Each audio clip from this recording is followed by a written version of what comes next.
Hey dancers, welcome back to our channel. I'm Julie and I'm the owner and one of the instructors here at Broche Ballet, a ballet school just for adults in Denver, Colorado. Today we are talking about learning disabilities and ballet class. If you have a learning disability, this video is definitely for you. If you are a teacher or a classmate of someone who has a learning disability, this video is also definitely for you to understand what your classmate or your student is going through. If you are having fun with us, do make sure you like, subscribe, share, all that good stuff. It really does help us out. All right, so let's get started. So whether you have a learning disability such as dyslexia, which makes it hard for you to know left from right, and also up from down, makes it really difficult to know which way you're turning in your pirouettes and which foot you're stepping on. Whether you are hard of hearing and hearing all of the instructions auditorily is really challenging for you, or even something like social anxiety where you feel really scrutinized by the other people in class, or you feel a lot of anxiety being in a public setting. All of these things can really affect your experience with ballet. So what I've experienced with dancers who have these things is that the sort of emotional reaction to being in class or getting things wrong causes a panic and causes a very extreme panic, which makes it so the dancer cannot think clearly in their head.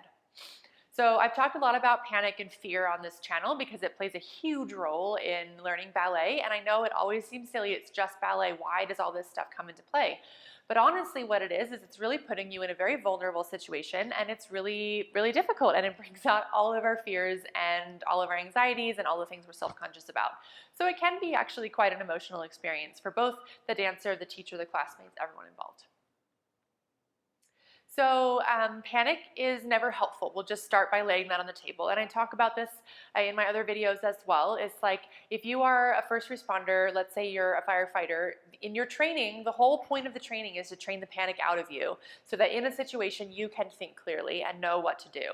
If you panic, it's over. You can't think clearly. You make terrible decisions when you're panicked. You do very silly things. How that translates to ballet is you step a million times and you don't remember which foot's your right foot and your left foot. You know what these things are, but because you're panicked up in your brain, you can't think clearly. So we have to get rid of this panic. We have to get rid of this fear. And how I see this translate with people who have a learning disability where as a kid in school they were always doing things wrong or making mistakes or very embarrassed in class, or the teacher would humiliate them in class for doing things wrong.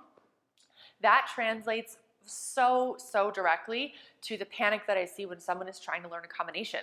So let's say we're doing like a dégagé combination that uses the inside leg and it goes back and forth, and then this dancer messes it up. Okay, let's be real. We all mess up these combinations, right? I am the worst. I mess up combinations all the time when I'm in class. I do my best to keep going, but I mess up all the time. It's just part of what this is. We're asking you to do a lot of complicated stuff in a complicated combination in time with the music while the teacher's telling you different things. It's a lot happening. So like, of course we're gonna mess it up. But for someone with a learning disability who has spent their life being afraid of messing up, or anyone, perfectionist, anyone who's spent their life being so afraid of messing up is going to start panicking or feeling afraid of that messing up. Maybe you'll feel nauseous in your stomach, maybe you feel like an embarrassment is coming or the teacher's gonna yell at you, and that emotional state that you get put in when you mess up the combination causes everything to go out the window. You don't remember the combination, you can't even hear the music, you don't know what count you're on, you don't know where your arm is, you forget everything that's going on with the combination because you're panicked. So that panic is what we have to learn how to work through. We have to know that that's from, especially if we're in this boat, that that's from a childhood trauma and anxiety from getting things wrong and being incorrect in class or whatever it might be, making those mistakes. And that's something that we have to sort of let go as adults. That's not, we need to make mistakes in order to learn. That's part of the learning process. Doesn't mean you're stupid. It doesn't mean you're incapable. It just means that you're trying to learn something and you're gonna mess stuff up. And so we have to learn to get over that so that when we make those mistakes, we can keep going and we cannot just waste an entire exercise being panicked. Because if you mess up which foot you're using and then you waste the entire exercise being confused, now you haven't even gotten anything out of that exercise in class. You're not warm, you didn't think about any of the technique because you were just so busy worrying about the combination and what you messed up, and that it would be embarrassing. So I really want you to think about working through that and kind of separating the fact that you're messing up a combination from your capability or your worth as a person, those are unrelated.